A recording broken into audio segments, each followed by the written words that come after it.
Yo, Kick Andy! Luar biasa sekali.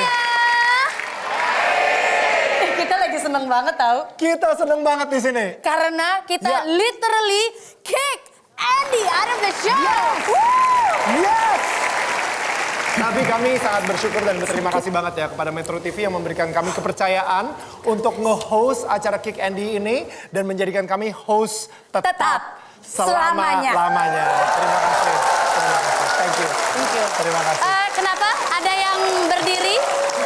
Ada yang protes Ada sepertinya? yang protes. Mereka semua tepuk tangan loh. Iya. Ya, Bang Andi. Mereka semua tepuk tangan. Jadi Itu itu artinya setuju. Setuju. Ya, kan? Ya, terima kasih.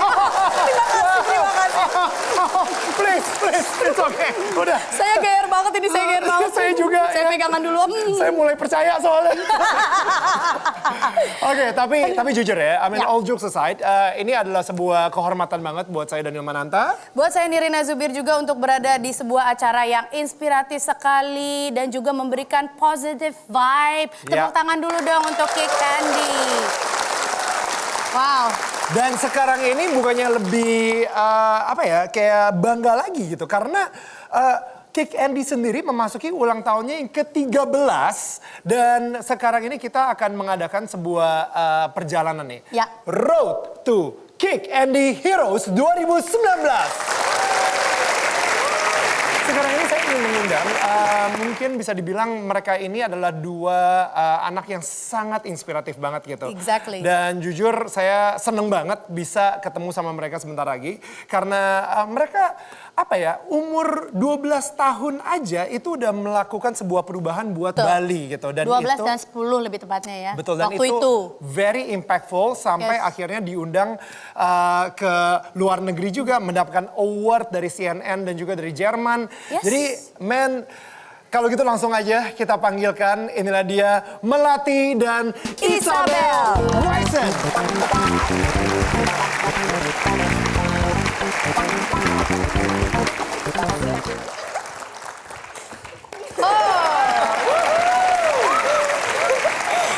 Karena sekarang ini Melati dan juga Isabel itu kalau nggak salah memakai ini sebuah pakaian yang didaur ulang dari biji plastik. Iya. Is it? It is. It is? It is. What? Ini daur ulang? Ini semua, ya biji-biji ini semua didaur ulang plastik karena kalau kita ke acara kita mau, we wanna stand behind our message. Yeah. So penting sekali kita bisa showcase itu juga. Oke, tapi dari 2 tahun yang lalu sampai sekarang ini Babai Plastic Bag juga kayaknya udah sangat maju juga gitu. Yap. Gimana kalau misalnya kita lihat VT yang satu ini?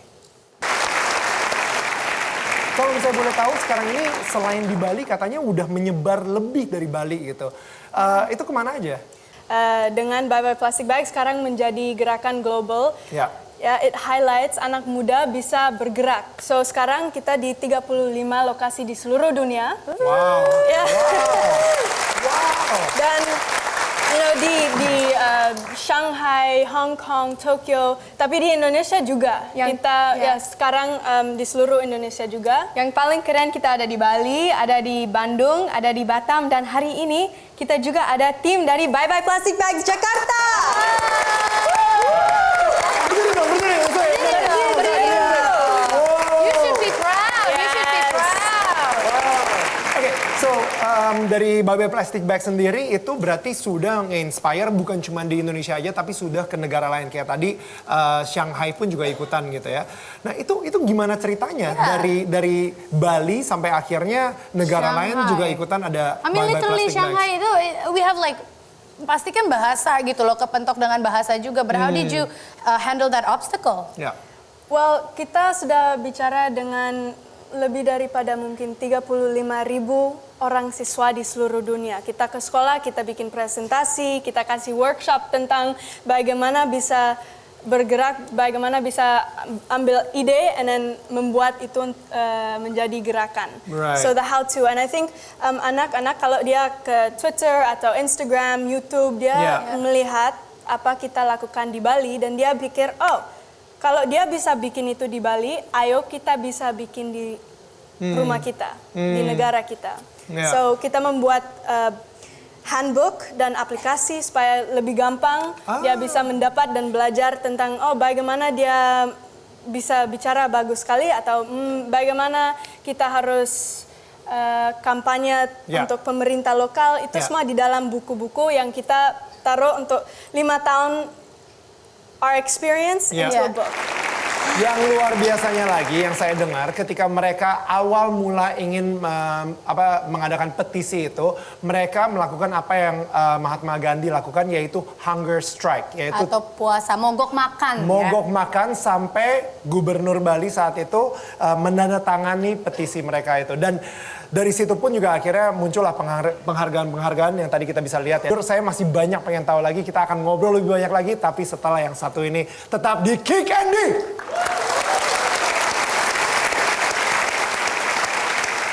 Karena kita punya orang tua yang support, kita bisa melakukan yang apa kita mau melakukan. So itu juga penting untuk semua ibu-ibu dan bapak-bapak. Yes. Langsung ya, Bapak-bapak, ibu-ibu semuanya. Iya, penting.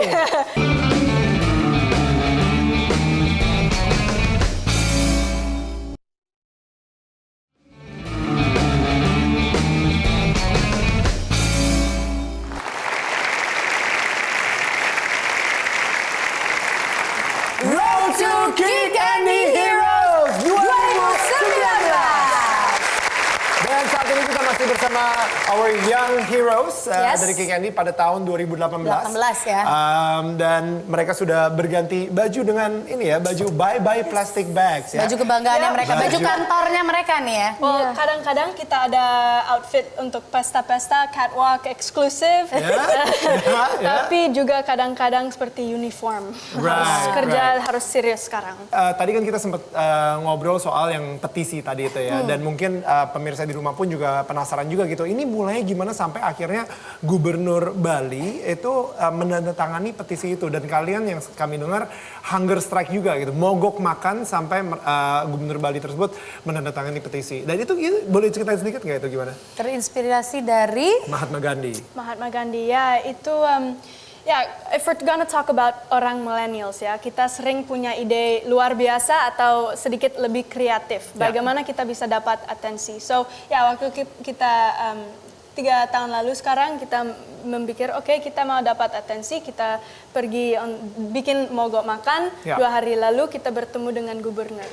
Nah itu mengestablishkan relationship dengan pemerintah karena kita selalu tahu penting sekali kita tidak bisa membuat perubahan sendiri. Kita harus bekerja dengan semua levels of society. Correct, Tidak hanya bisa dari anak muda, tidak hanya bisa dari pemerintah, tidak hanya bisa dari usaha, harus semua bekerja bersama untuk Bali menjadi bebas dari kantong plastik. Tahun ini goal itu sudah didapat. Wow, sampai ada undang-undang baru di Bali yang mengatakan tidak boleh lagi menggunakan plastik bag. Sebenarnya yang saya lebih penasaran lagi ya, orang tua kalian. Ketika kalian mogok makan itu gitu ya. Well, our parents also, itu ide so crazy. Tapi kita selalu punya orang tua yang support. Dan saya pikir itu karena kita punya orang tua yang support, kita bisa melakukan yang apa kita mau melakukan. So itu juga penting untuk semua ibu-ibu dan bapak-bapak. langsung ya. Bapak-bapak, ibu-ibu semuanya.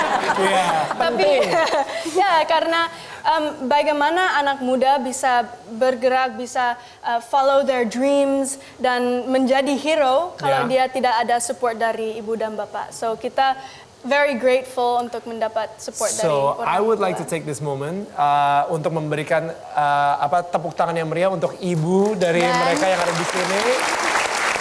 Amazing job raising those girls. It's amazing.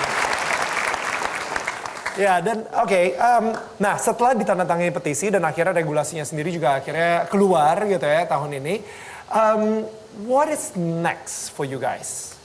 So the first thing, kita percaya banyak tentang edukasi karena kita berdua ada edukasi bagus sekali, and because of that we were able to really be aware of the issues and go out there and solve them and create those solutions.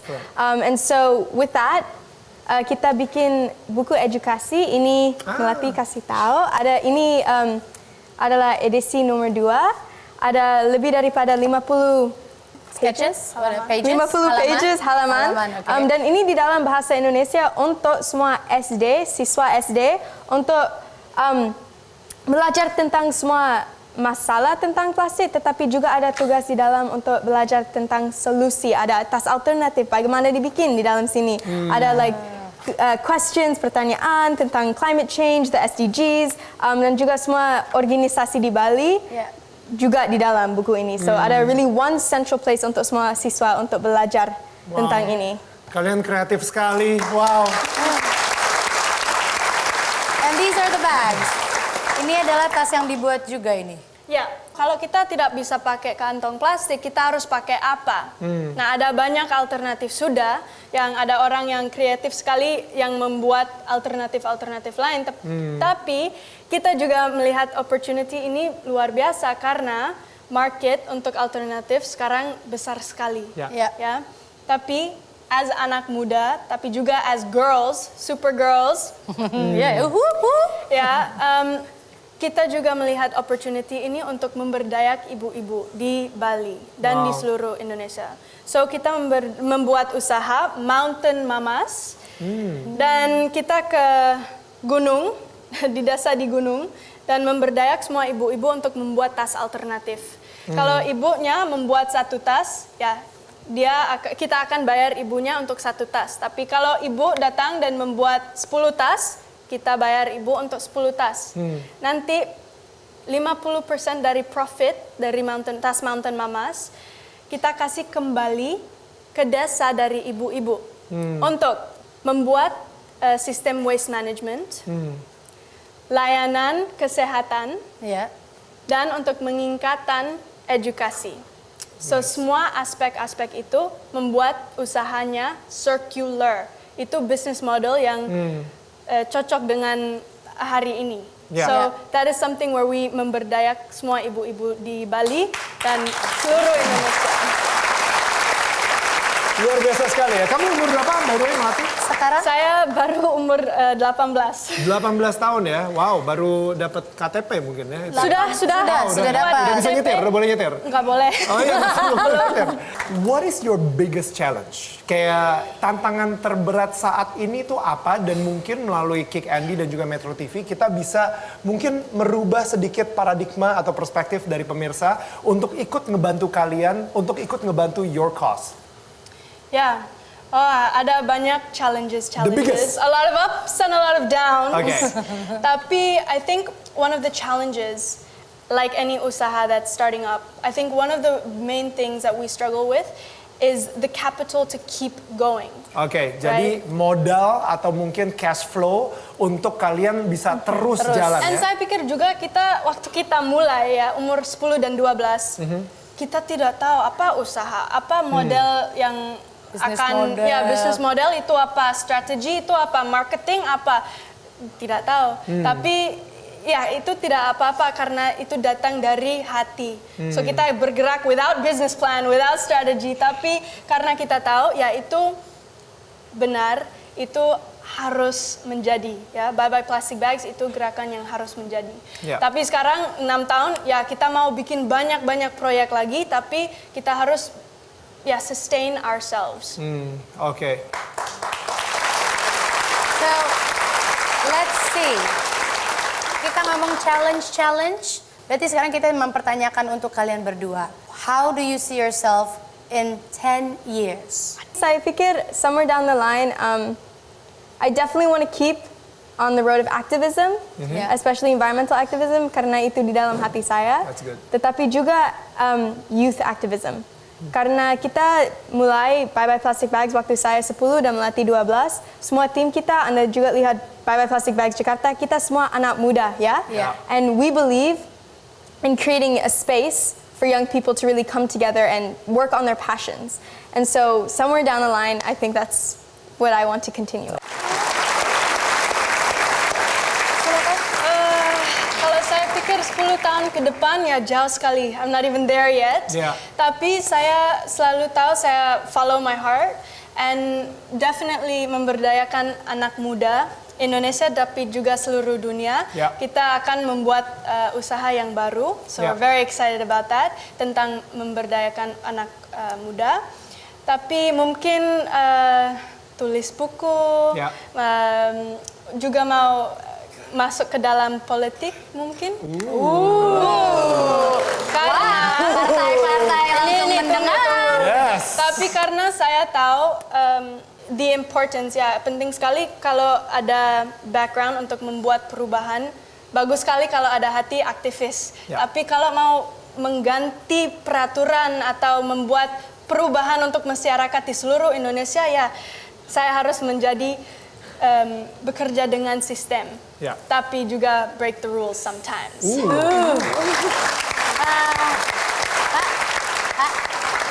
Begitu ngomong tadi langsung nih partai-partai langsung wow, woi. Bapak bersedia jadi manajer Pak untuk memagari mereka untuk gitu? akhirnya memilih pilihan. Oh jangan dipagari, ambil semua partainya. So it is truly an honor to be able to meet you guys and saya berharap kita bisa ketemu lagi di lain waktu. Yes. Ya, ketika saya nanti minggu depan mungkin di acara Kick Andy juga ketika kita Yeah. sudah permanen Yeah. dikontrak sama Metro TV untuk Yeah. acara Kick Andy. So ya. Jangan diadain 1 tahun sekali aja, kalian Iya. harus sering juga datang ke Mingguan. sini. Atau Tapi mungkin punya kita- acara sendiri juga di Metro TV. Di Kick Andy juga aja apa? Ya, Ya, sama kita berempat gitu. Hah. Ya, kita bangga sekali anak muda Indonesia bisa ke Kick Andy Show sebelum ke luar negeri, sebelum dengan CNN Heroes. Kita senang sekali Om Andi, kita juga bisa ke Kick Andy. So Melati and Isabel, thank you so much. Thank you. Terima kasih banyak atas inspirasinya juga kepada pemirsa Metro TV. Terima kasih juga kepada kalian apa yang sudah kalian lakukan untuk Indonesia. Thank Yes. you. Terima kasih. Kita akan kembali setelah yang satu ini tetap di Kick Andy. Hey.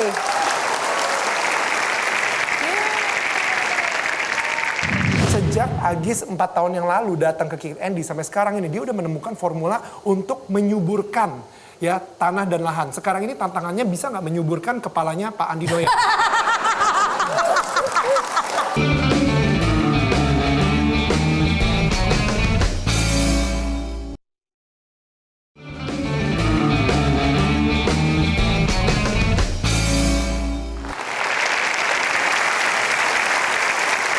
Ya dan Anda kembali lagi di Kick Andy yang pastinya masih di Road to Kick Andy Heroes 2019.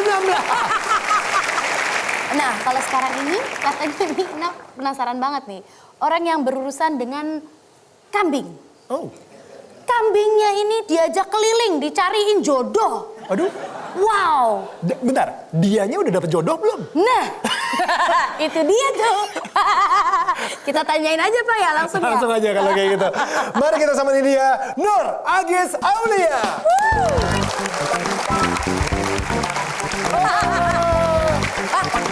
Curiga nih bawa sayur-sayur, kambingnya mana Mas? Halo Mas Agis, silakan. Mas Agis, Boleh silakan. tepuk tangan sekali lagi untuk Mas Agis ya. Impiannya untuk menjadi petani itu bagaimana ceritanya? Ya. Jadi selama manusia di bumi ini masih butuh makan, berarti butuh petani. Nah, artinya ini potensi yang sangat besar yang sampai akhir kelak begitu kan akan selalu ada pangan. Ya, Makanya ya. ini kemudian saya ingin jadi petani lah gitu. Petani itu kan kalau di anak muda milenial zaman now gitu ya, itu kan nggak keren. Kenapa Gis lu bisa milih jadi petani? Jadi memang awal mula Agis kemudian lulus kuliah kemudian jadi petani memang banyak masyarakat melihat petani itu tidak sejahtera gitu, identik dengan miskin, kotor dan segala macam. Tapi fakta di lapangan memang benar begitu kan. Tapi ketika itu bisa dikelola dengan manajemen yang baik, ternyata itu bisa mensejahterakan begitu kan. Bahkan bisa menjadikan orang menjadi kaya, kemudian bisa bermanfaat banyak orang begitu. Sejak Agis 4 tahun yang lalu datang ke Kick Andy sampai sekarang ini dia udah menemukan formula untuk menyuburkan ya tanah dan lahan. Sekarang ini tantangannya bisa nggak menyuburkan kepalanya Pak Andi Noya?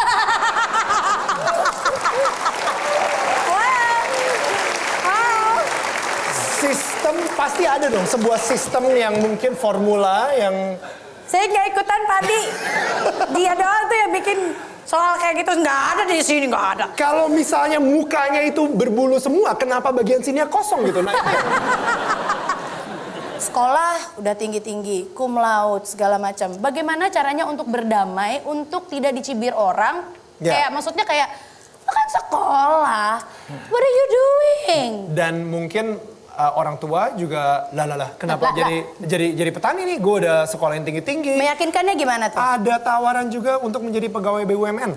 Sudah diterima, Mak? Sudah Sudah diterima. terima. Malahan ditolak dan akhirnya balik ke Banten untuk jadi petani. Nah itu iya, gimana tuh meyakinkan orang tua juga? Saya pikir salah satu profesi yang punya manfaat yang sangat besar adalah seorang petani dan peternak. Jadi ketika kita nanam, kemudian kita memeliharakan kambing, menghasilkan gitu kan bahan pangan. Kemudian bahan pangan itu dimakan oleh dokter.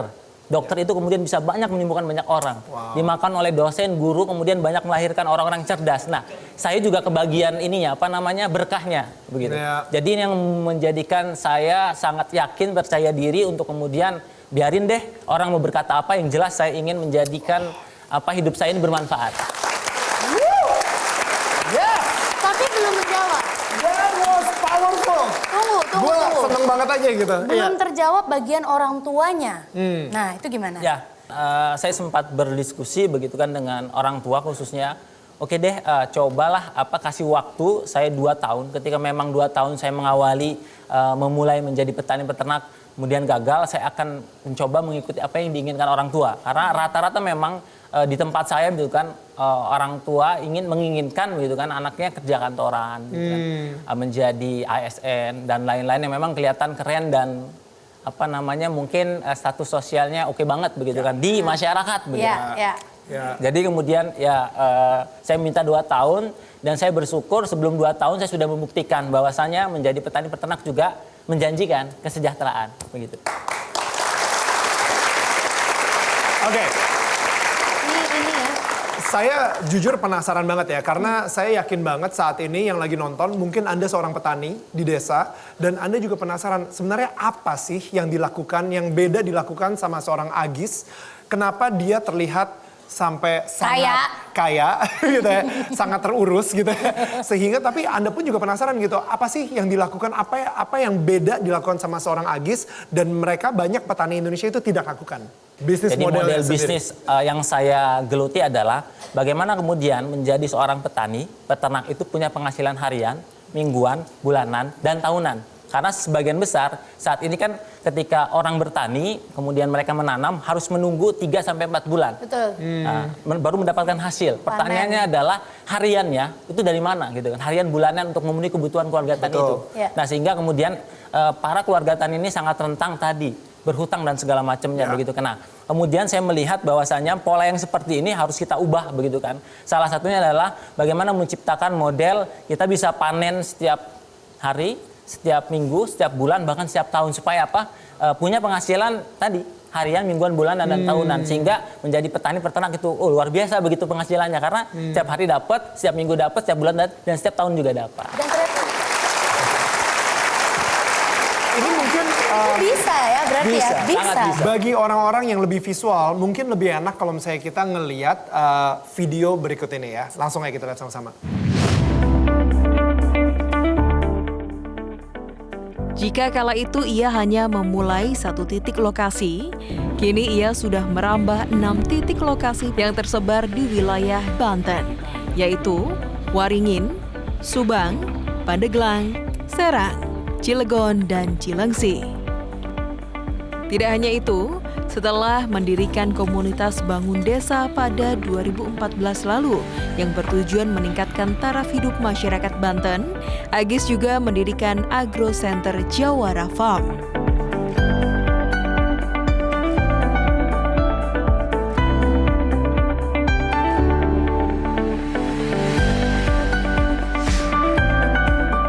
Setiap ada seminar-seminar tentang wirausaha pertanian, Kang Agis selalu hadir gitu. Saya jadi tahu gitu model-model bisnis gitu. Awalnya perencanaannya kayak gimana sampai ke penjualannya gitu. Jadi saya dan teman-teman saya di sini paham gitu bisnis dari awal sampai penjualan gitu. Kang Agis tuh sosok yang menginspirasi gitu. Menginspirasi terutama tokoh muda yang ada di Kota Serang gitu.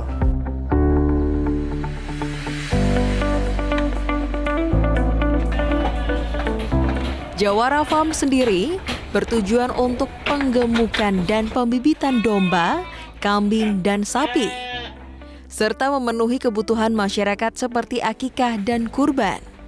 Selain itu, juga ada produk berupa pangan ternak, bibit, daging, susu, dan olahan lainnya. Waktu itu belum bisa mencukupi ya untuk keluarga gitu kan.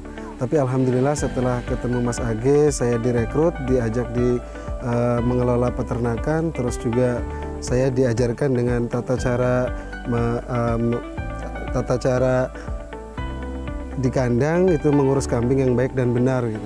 Nah akhirnya alhamdulillah sekarang ini dengan bantuan dari Mas Agis juga, support dari teman-teman juga, alhamdulillah sekarang saya bisa buka kandang sendiri gitu, walaupun dikit-dikit gitu kan. Baginya, bertani dan beternak adalah pilihan. Maka menjadi petani dan peternak yang sukses harus penuh perjuangan.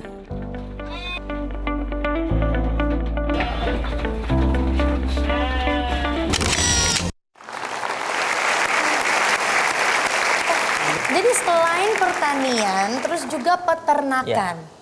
Ada apa lagi sih Mas Agis? Ya, selain budidaya di pertanian, peternakan kita juga di olahan gitu kan. Seperti susu, kemudian juga beberapa kambing masak gitu, catering dan segala macam. Oh, catering juga. Catering sehat. Kambing guling seperti itu. Oh iya. Kan itu kambing udah dijodohin. Kasian ya. Oke, tapi sekarang ini kan tadi saya sempat nanya juga gitu ya. Kalau misalnya ada petani saat ini nih, Anda seorang petani yang lagi nonton dan atau mungkin Anda kenal seorang petani yang mungkin sekarang ini struggling dan ingin belajar, pengen belajar gimana caranya membuat sebuah bisnis model yang lebih tepat lagi dan untuk menyejahterakan. Itu bisa main-main ke Banten. Ya, Sangat bisa. Jadi kita sudah membuka namanya Agropreneur Center. Jadi Agropreneur Center ini membuka setiap orang yang ingin menjadi petani dan peternak, begitu kan. Ada dua sebenarnya yang kita tekankan, bagaimana kemudian seorang petani peternak itu punya ilmu terkait budidaya dan ilmu bisnis. Karena sebagian besar petani peternak yang ada itu cuman ibaratnya jago di budidaya, tapi bisnisnya kurang, begitu kan, sehingga tadi dioptimalkan, dimanfaatkan oleh orang-orang yang kurang bertanggung jawab, tengkulak dan segala macamnya. Jadi kita buka untuk kemudian melakukan magang atau training di dua skill itu. Berarti pengen tahu dulu dong, maksudnya nih buat yang lagi nonton gitu kan, bayar nggak nih kalau datang ke Mas Agis? Selama ini free, gratis, sampai detik ini pun gratis. Wow. Silakan para petani, langsunglah berbondong-bondong datang ke Banten.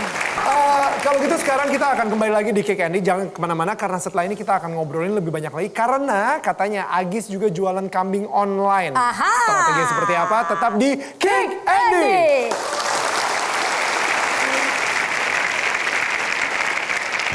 Kita mau panen itu 1 bulan tuh kita udah buka pre-order. Jadi sebelum panen sudah kita tawarkan, baik melalui tadi media sosial, Instagram, Facebook, WhatsApp dan segala macam, sehingga kemudian banyak yang orang sudah pesan.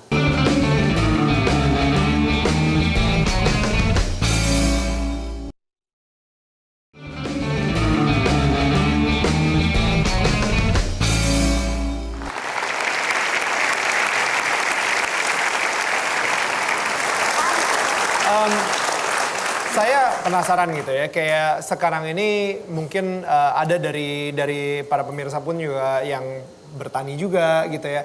Sebenarnya masalah yang paling besar yang mereka hadapi itu pernah nggak dihadapi oleh Agis sendiri? Misalnya mungkin ada orang yang berusaha kayak tengkulak lah gitu datang, atau mungkin masalah-masalah ini sih? Dan maksudnya dan lu sendiri gitu, gue terlalu pinter untuk ini, untuk lu tipu kayak gitu. Nah, jadi hati-hatinya untuk sama apa dan bagaimana cara menanggulanginya gitu. Kalau menurut Agis sih ada 2 tantangan petani peternak di Indonesia. Yang pertama terkait tentang pasar atau pemasaran, yang kedua adalah tentang modal, begitu kan. Ini menjadi tantangan banyak petani peternak. Nah, kalau pemasaran, kalau Agis memakai strategi ketika mau panen itu 1 bulan tuh kita udah buka pre-order. Jadi sebelum panen sudah kita tawarkan, baik melalui tadi media sosial, Instagram, Facebook, WhatsApp dan segala macam, sehingga kemudian banyak yang orang sudah pesan, sehingga pas panen kemudian kita jual. Jadi kita tidak kemudian panen, bingung mau dijual kemana. Tapi kita sudah tahu setelah panen dan pasarnya. Nah itulah salah satu strategi untuk kemudian banyak petani seperti itulah begitu kan. Nah kemudian terkait modal, terkait modal ini sebenarnya banyak sangat peluangnya begitu kan. Dengan munculnya startup fintech begitu kan, memberikan banyak modal untuk para petani dan peternak begitu kan. Dan saya juga juga banyak dibantu gitu kan terkait modalnya dari fintech begitu kan, sampai ratusan juta begitu. Wow. Nah, tinggal bagaimana memang bagaimana kemudian memastikan usaha itu menghasilkan begitu kan. Nah, ketika usaha itu menghasilkan, kemudian juga bisa mendatangkan profit, itu banyak modal yang pemilik modal yang ingin berinvestasi begitu kan. Dan kalau yang kita lakukan adalah dengan sistem bagi hasil begitu kan.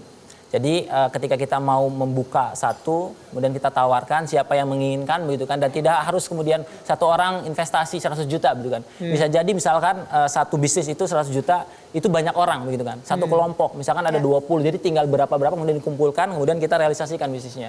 Jadi itu juga pola yang efektif untuk mengatasi permodalan di petani dan peternak, dan itu kita pakai gitu kan. Salah satunya untuk modal, bisnis model, udah dikasih tahu semuanya. Apalagi yang perlu menurut Agis semua orang atau semua petani atau calon petani harus ketahui? Hampir sebagian besar kelompok tani itu anggotanya itu ketika memang jadi satu kelompok itu semuanya produksi gitu kan.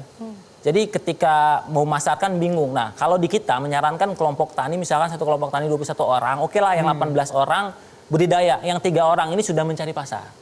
Nah ini pola ini juga mengembangkan, jadi jangan sampai semua kelompok tani anggotanya ke sawah semua begitu kan. 3 orang harus berangkat mencari pasar.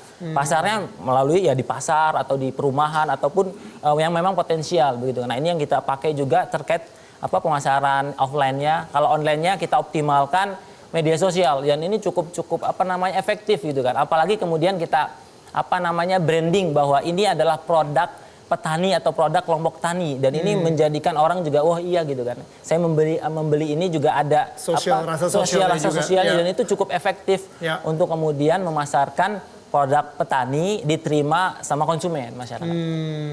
Oke, that's amazing. Jadi yang tadi saya perhatikan juga gitu ya, selain marketing, kamu tadi bilang kamu memakai WhatsApp, Facebook, Instagram, sosial media lah. Melek sosial media dan melek digital lah ya. Nah, ngomong-ngomong jualan sayur-sayuran juga melalui online, atau mungkin kambing tadi melalui online, itu jualan juga tuh? Ya, betul. Jadi kambingnya masih hidup pas di... Masih hidup. Ya kalau online ini kan cuma strategi bagaimana kemudian saya menjualkan produk hasil pertanian atau peternakan itu ke masyarakat secara umum begitu kan. Nah, kita bersyukur juga dengan adanya peluang online, produk-produk kita juga bisa sampai bukan hanya di sekitar Serang atau Banten, ini di luar Banten juga banyak begitu kan. Bahkan produk-produk olahan kita semacam kefir ini sampai ke luar pulau juga ada.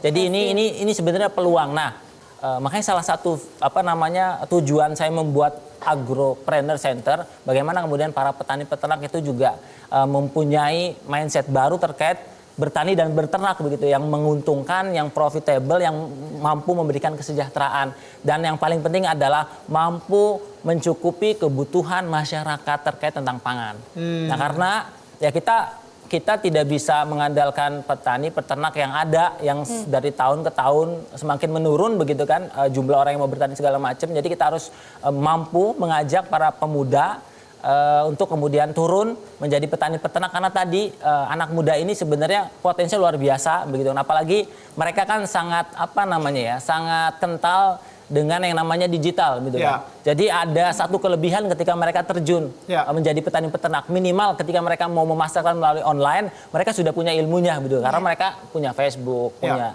Instagram, WhatsApp dan segala macamnya. Jadi ini menurut saya peluang banget nih untuk anak-anak muda untuk menjadi petani peternak, dan saya kira dengan kesempatan ini bisalah mungkin 2-3 tahun bertani beternak bisa sejahtera. Yes. Tantangan kamu terbesar saat ini apa? Bagaimana kemudian mampu menciptakan banyak petani peternak muda yang keren. Kenapa? Karena dari hari ke hari permintaan kebutuhan akan bahan pangan ini besar sekali begitu kan. Sedangkan orang yang mau jadi petani peternak itu dari tahun ke tahun menurun begitu kan. Otomatis mau nggak mau gitu kan, saya harus banyak mendorong untuk menciptakan banyak petani peternak yang mau untuk kemudian produksi. Karena apa? Dari tahun ke tahun jumlah manusia semakin banyak, otomatis kebutuhannya juga semakin banyak begitu kan. Jadi ini tantangan saya, challenge bagi saya bagaimana kemudian saya bisa berbagi kepada anak-anak muda untuk kemudian mau turun tangan jadi petani peternak, membantu untuk menyediakan pangan terbaik untuk masyarakat. Wow, yes. Kita bikin iklannya. Oh ya? Hey kamu, Hai. ayo dong kamu Ya. menjadi hashtag petaren. Karena menjadi petani itu keren. Lu janjian dong kalau mau bikin iklan. Itu kan spontanitas yang keren. Wow, keren. Wow.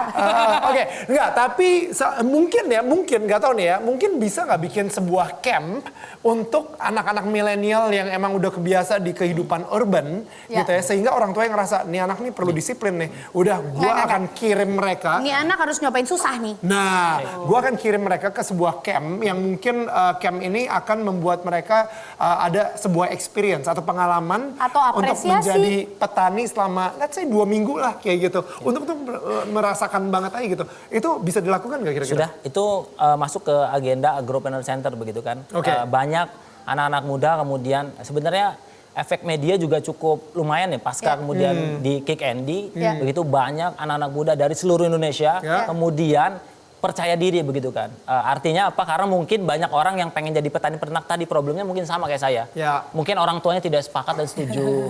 Kemudian karena tidak menjanjikan segala macam, tapi dengan ditayangkan saya, ya saya bersyukur gitu ke banyak. Kemudian ini menjadi inspirasi loh. Itu juga bisa gitu kan. Akhirnya semua anak-anak muda, ya apa yang kemudian menjadi ketakutannya itu bisa diminimalisir sehingga mereka yakin kemudian memilih mutus untuk pulang kampung ke desa jadi petani dan peternak. Ini mungkin yang menarik nih. Sebenarnya ya, kalau misalnya jadi petani saat ini, kira-kira bisa dapat duit berapa sih? Tergantung. Ini mungkin lebih menarik daripada Itu tuh ketawa tapi gini. Mau tahu dong? siapa tahu ya, kita pengen tahu. Sebenarnya semaksimal potensialnya itu mereka akan dapat berapa duit gitu misalnya. Variatif petani peternak muda yang saya kenal begitu ada yang 1 bulan itu bisa sampai 60 juta, 100 juta, bahkan miliaran begitu. Sebentar. miliar. Belum terdengar karena lagi tepuk tangan. Sampai berapa? Ya miliaran bisa 1 bulan begitu. Bisa miliaran dalam 1 bulan hanya menjadi petani saja gitu ya. So betul sekali. Jadi dan kita juga sudah belajar tadi bisnis modelnya dan ada kemungkinan yang sangat besar kalau misalnya Anda saat ini cuma ngertinya strategi bisnis, data analisis dan lain-lain. Kalau misalnya itu bisa diterapkan di sebuah pertanian gitu ya, malah itu akan menguntungkan bisa sampai miliaran rupiah sebulan. Ya, oke. 10 tahun dari sekarang, Agis akan Ya minimal punya banyak petani peternak muda, mampu melahirkan petani peternak muda minimal 1.000. Gitu kan. 1.000 orang yang Minimal sukses. 1.000, yes. Ya. Amin, kita doakan. Ini sih setelah nonton Kick Andy yang sekarang Langsung. apalagi hostnya kita berdua, ya langsung. Ini banyak yang muda-muda sekarang langsung gitu. Siapa? Om Andi. Siap-siap saja Agis. Oke, baiklah kalau begitu Agis terima kasih banyak udah Thank menginspirasikan you. kita semua di sini di Kick Andy. Thank you so much. Dan setelah ini kita akan ngobrol lebih banyak lagi dengan beberapa finalis Young Heroes yang akan juga menginspirasikan kita semua. Tetap di Kick Andy. Terima kasih Agis. Kayak misalnya saya nikah gitu, Ya. nanti calon suami saya datang isi seserahannya dalam keranjang ini untuk acara adat. Gitu. Tapi unfortunately Tandain A.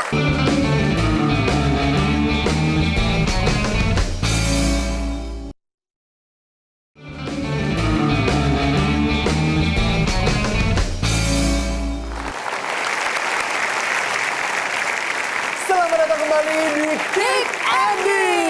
Nah, dan sekarang ini ada juga yang sangat muda-muda juga dan mereka bertiga itu luar biasa sekali ya karena mereka sudah kuliah ke luar negeri, ada yang kerja buat NGO, Betul. tapi mereka malah ingin memberdayakan para pengrajin-pengrajin di Indonesia Timur.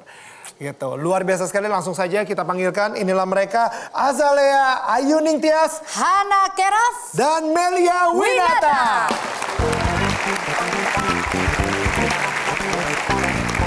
Wah,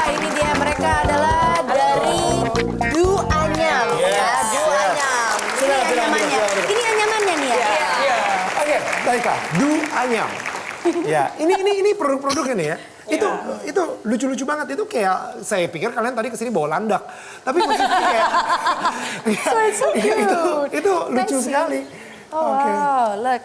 Dan ini berasal dari Flores Timur, dari NTT. Kalau itu apa deh? Ini keranjang. Oh, Sobe. oke. Iya, namanya sobe. Sobe. Iya, jadi ini salah satu best selling produk kita di Ya. mana ukirannya kalau dilihat bagian luar ada 3 dimensinya. Ya. Jadi Iya, benar. unik banget dari Indonesia Timur, khususnya di NTT. Luar biasa sekali, thank you. Dan oke, ini apa? Knalpot. Itu keranjang DC, biasa buat diisi sirip pinang gitu kalau misalnya ada lamaran nikah. Kayak misalnya saya nikah gitu, nanti calon suami saya datang isi seserahannya dalam keranjang ini untuk acara adat. Gitu. Tapi unfortunately Tandain, Kak. Gue cuma mendekat aja. Itu gue balikin, ya ini gue balikin juga gitu. Kenapa dia mukanya kok jadi meranum gitu. Sekarang ini yang saya dengar kalian ada mungkin dari Hana sendiri itu sempat kerja di NGO. Dan dari Ayu kemarin sempat kuliah di luar. Iya. Di luar tuh di mana? Di Boston waktu itu S2-nya. Di Boston? Iya. Oh wow, S2 lagi ya? Iya. Oke. Dan dari Melia sendiri gimana?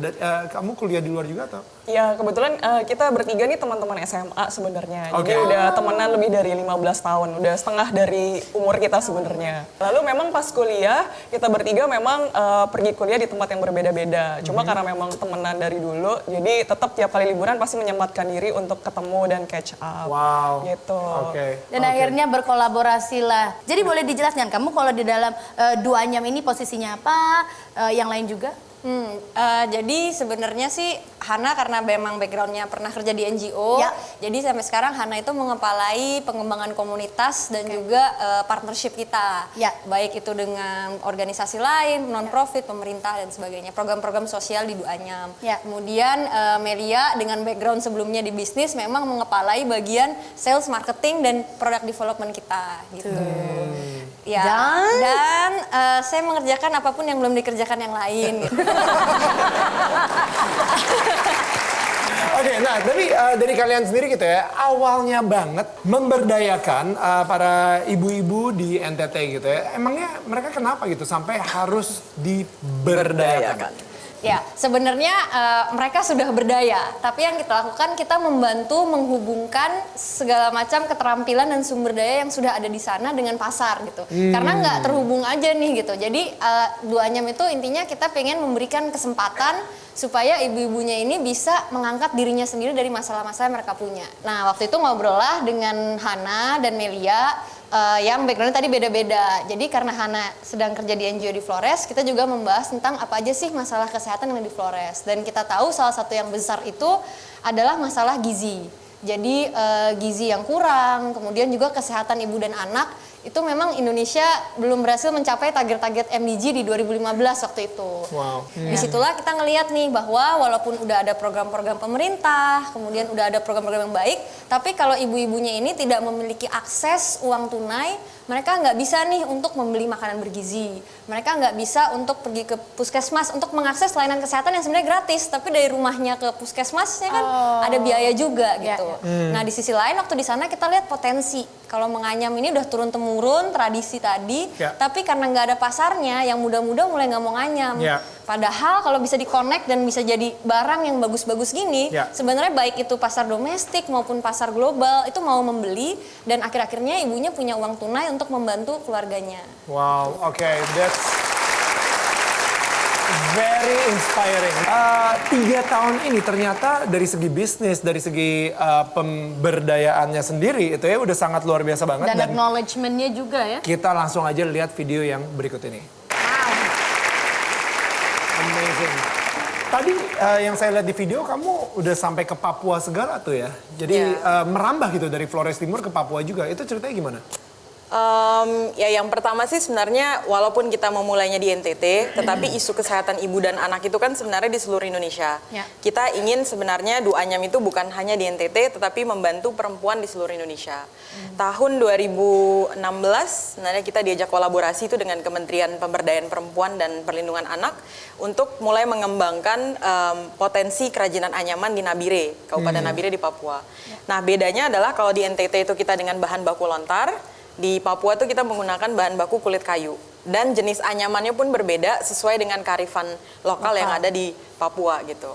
Jadi beda daerah, beda jenis anyaman, beda juga bahan baku, tetapi isu yang diangkat tetap sama tentang pemberdayaan perempuan serta kesehatan perempuan dan ibu dan anak. Oke, nah tapi kalau misalnya di Flores Timur itu kan dia adakan pemberdayaan karena melihat ibu-ibu hamil itu tidak bisa beraktivitas di ladang gitu. Nah kalau misalnya di Papua sendiri itu seperti apa? Sebenarnya kurang lebih sama. Mereka itu beban kerja untuk di ladang ataupun ada di masyarakat pesisir kalau di Nabire kita kerjanya. Ya. Itu mereka memang energinya atau tenaganya itu memang habis untuk kegiatan mencari ikan atau enggak berladang gitu. Nah, karena energinya itu banyak yang dipakai untuk kegiatan ekonomi tersebut, ditambah juga dengan nutrisi mereka yang sebenarnya cakup asupannya itu kurang tinggi. Ya. Jadi mereka itu sangat rentan gitu, terutama pada saat mereka hamil ataupun pada saat mereka mau memasuki usia hamil gitu. Saya penasaran banget sebenarnya untuk bertanya-tanya lagi sama Duanyam. Tapi sebelum itu kita harus break dulu. Kita akan kembali lagi di Kick Andy setelah yang satu ini. Jangan kemana-mana. Saya yakin dengan informasi yang menyebar begitu masif saat ini, kita tidak lagi mendengar cerita-cerita negatif melalui media sosial, tapi kita akan mendengarkan lebih banyak cerita-cerita positif tentang anak muda Indonesia. Amin. Amin. Amin.